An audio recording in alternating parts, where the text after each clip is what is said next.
Assalamualaikum warahmatullahi wabarakatuh. Hai, ketemu lagi bersama saya Rian Lestariani, Guru Kimia SMA Doa Bangsa. Nah, kali ini yang akan kita bahas adalah mengenai materi kelas 10 daya hantar listrik larutan. Akan tetapi kali ini kita akan berbeda dengan materi sebelumnya. Kali ini Ibu akan memperkenalkan atau menyajikan mengenai virtual laboratorium mengenai daya hantar listrik. Nah, daya hantar listrik yang akan Ibu kenalkan melalui virtual lab ini adalah Ibu sajikan dari ruang belajar Kemendikbud.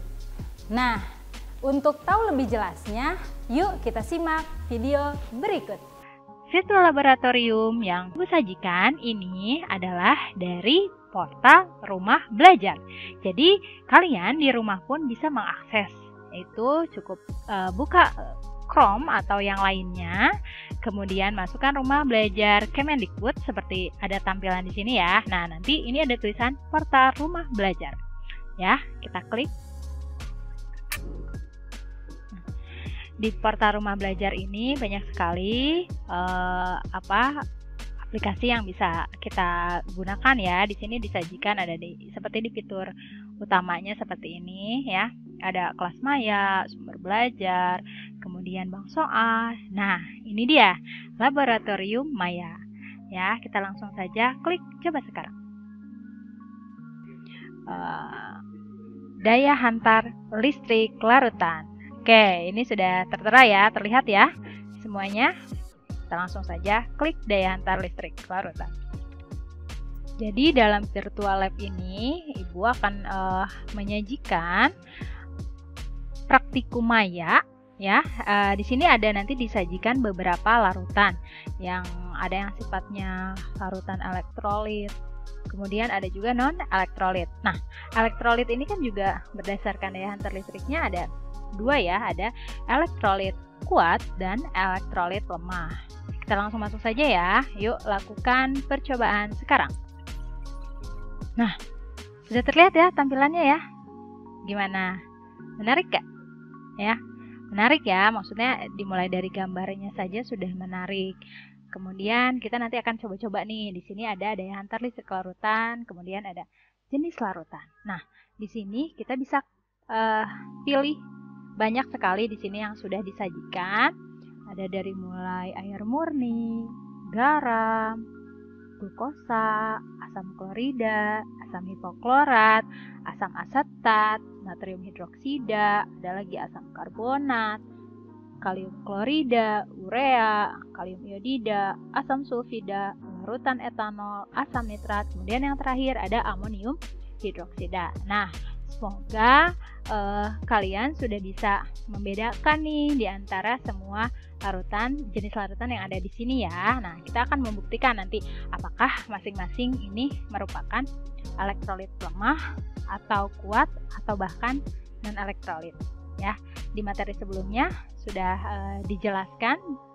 Jadi semoga kalian bisa lebih memahami dengan melihat virtual lab. Jadi tidak usah berkecil hati dengan keadaan seperti sekarang ini ya. Kita semua BDR gitu ya, tapi banyak aplikasi yang bisa kita manfaatkan gitu. Asal intinya kita mau belajar dan tetap semangat dalam kondisi apapun gitu ya.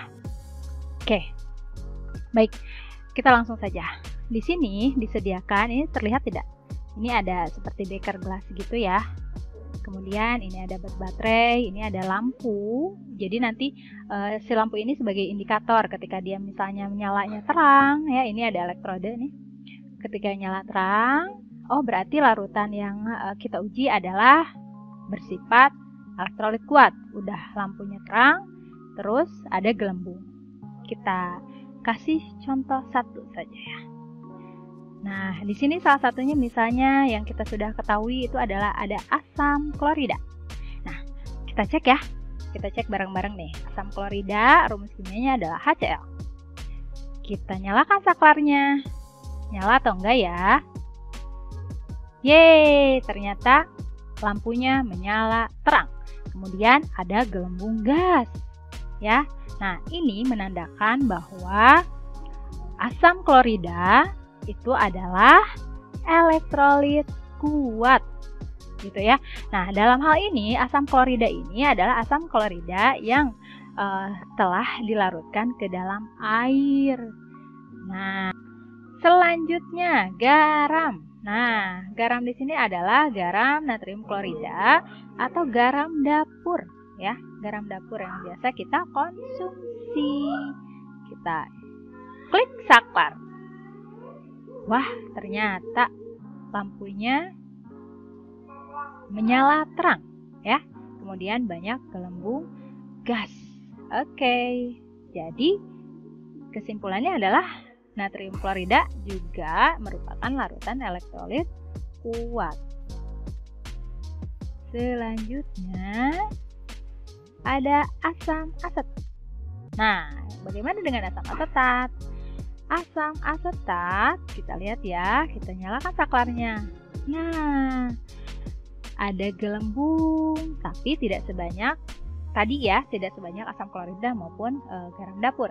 Kemudian kalau kita lihat di sini, kita perhatikan baik-baik, ini lampunya itu dia menyala walaupun tidak terang. Jadi nyalanya adalah redup.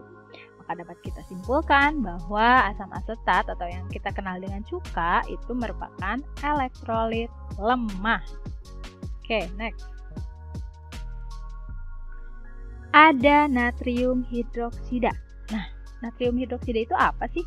Jadi kalau dalam kehidupan sehari-hari, natrium hidroksida itu digunakan salah satunya sebagai bahan pembuat sabun. Ya, biasanya adanya di sabun batang, sabun mandi gitu. Jadi kalau misalnya kalian ingin membuktikan, ya tinggal lihat aja komposisi dari sabun yang kalian beli, misalnya itu ada ya natrium hidroksida. Salah satunya yaitu sebagai bahan pembuat sabun. Nah, bagaimana sifatnya? Apakah dia larutan elektrolit kuat, lemah, atau non-elektrolit? Kita cek ya, kita nyalakan saklarnya. Nah, ternyata memiliki gelembung gas yang banyak atau menghasilkan gelembung gas yang banyak. Kemudian lampunya nyala terang. Oh, sudah jelas ya, ini adalah elektrolit kuat. Next, kita lihat urea. Oke. Urea ini atau dengan rumus kimianya CH4N2O ya. Ini dalam kehidupan sehari-hari kita kenal atau digunakan juga, salah satunya adalah untuk apa? Menyuburkan tanaman atau kita kenal sebagai pupuk urea. Oke, kita lihat ya, apakah urea ini dapat menghantarkan listrik? Kita nyalakan saklarnya. Nah, ternyata apa yang terjadi? Tidak ada gelembung gas dan lampu pun tidak menyala.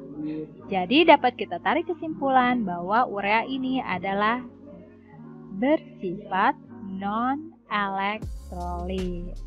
Seperti itu. Kemudian apalagi nih? Ada larutan etanol. Nah, larutan etanol ini dalam kehidupan kita itu dikenal sebagai desinfektan ya, atau bisa untuk membunuh kuman dan lain sebagainya. Biasanya kalau di laboratorium itu ada tulisan misalnya etanol 70%. Nah, yang digunakan untuk desinfektan itu adalah umumnya etanol 70%. Nah, ini kita cek ya, kita nyalakan saklarnya. Wah, ternyata tidak ada gelembung gas dan lampunya pun tidak menyala. Kemudian ada lagi, kita cek glukosa.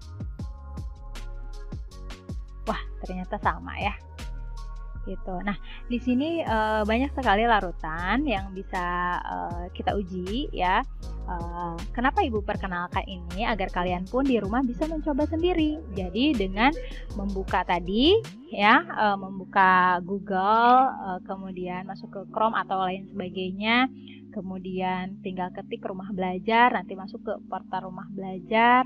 Nah, di sini kita langsung tuju aja ke daya hantar listrik larutan, gitu. Bagaimana?